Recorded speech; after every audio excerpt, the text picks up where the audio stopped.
विषय मराठी, इयत्ता 4, कविता 21वी, आभाळ माया.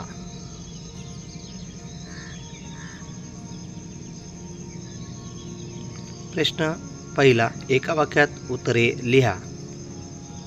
अ. पावसाचे ढग होऊन कोठे कोसळावेसे असे कवीला वाटते.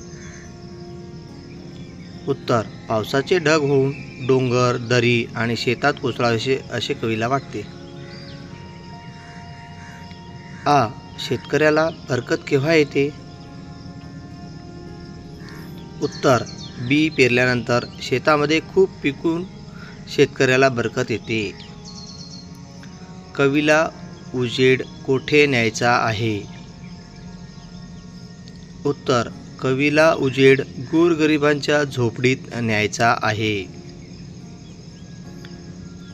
ई. पक्ष्याकडे पाहून कवीला काय वाटते. उत्तर. पक्ष्याकडे पाहून कवीला पक्षी बनून पंख चोच फुटावे असे कवी वाटते. आभाळ माया का मिळावी असे कवीला म्हणतो. उत्तर. सर्वांना आनंदाने नाचण्या गाण्यासाठी आभाळ माया मिळावी असे कवीला म्हणतो.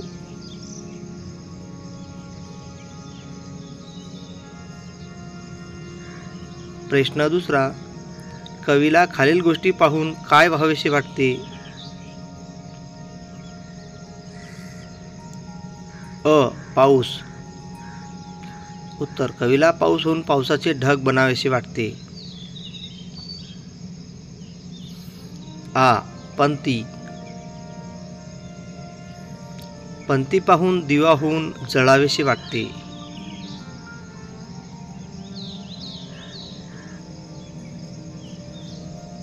पक्षी. पक्षी पाहून स्वतःला पंख व चोच फुटावे असे वाटते.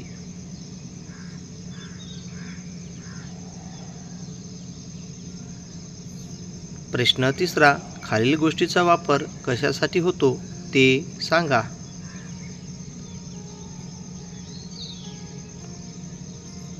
एक. अंगण. मुलांना खेळण्यासाठी, झाडे लावण्यासाठी व बसण्यासाठी. आ. मैदान. मुलांना खेळण्यासाठी, फिरण्यासाठी व व्यायाम करण्यासाठी. ई. शेत. अन्नधान्य पिकवण्यासाठी, व्यवसाय करण्यासाठी व विविध उद्योगधंद्यांसाठी. ई. फुले.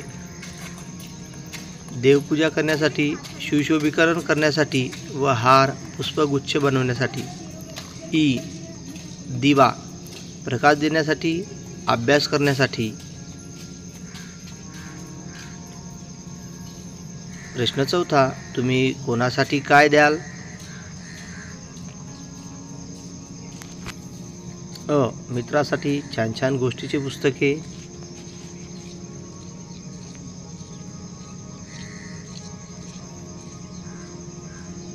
आ. शाळेसाठी मुलांना खेळ साहित्य व लेखन साहित्य. ई. घरासाठी मोठे अंगण व विविध झाडे.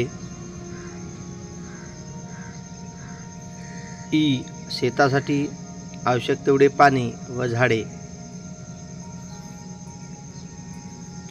उ. आईसाठी खूप सारे प्रेम व आनंदाचे घर.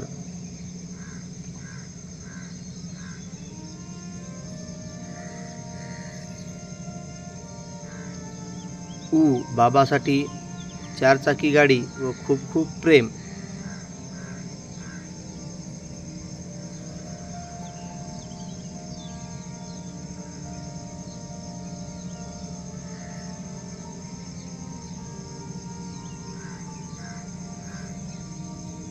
प्रश्न 5वा, तुम्ही पक्षी झाला आहात अशी कल्पना करून 5-6 ओळीत माहिती लिहा.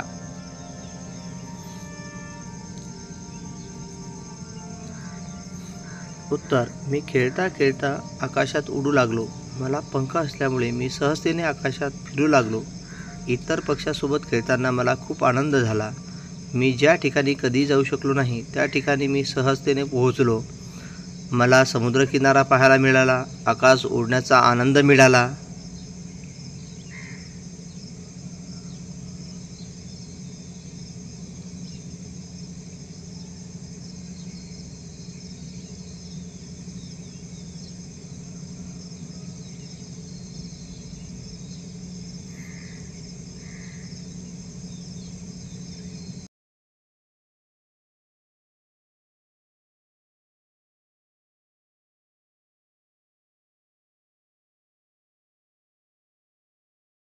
अशा नवीन नवीन गोष्ट पाहण्यासाठी चॅनलला लाईक आणि सबस्क्राईब करायला विसरू नका. धन्यवाद.